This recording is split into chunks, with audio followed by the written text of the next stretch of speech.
2024 March মাসের 25 তারিখ সোমবার চন্দ্রগ্রহণ 10টা 23 থেকে সকাল 10টা 23 থেকে বিকেল 3টে 2 পর্যন্ত থাকবে। এই সময় আমাদের যারা প্রেগনেন্ট মহিলারা যারা রয়েছেন তাদেরকে কিছু সতর্ক মেনে চলতে হবে। যেহেতু এই চন্দ্রগ্রহণ ভারতের থেকে দৃশ্যমান নয়, তবুও কিছুটা হলেও আপনাকে সতর্ক থাকতে হবে। যেরকম আপনাদের খাবার একটু বুঝে খাবার খেতে হবে।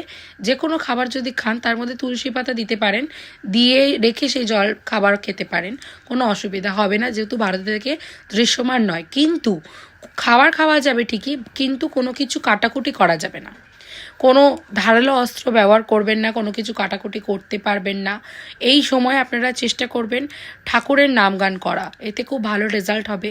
এই যে গ্রহণ হওয়াতে যে কিছু কুপ্রভাব এসে যায়, সেই প্রভাবগুলো আপনার এবং আপনার সন্তানের উপর পড়তে দেবে না।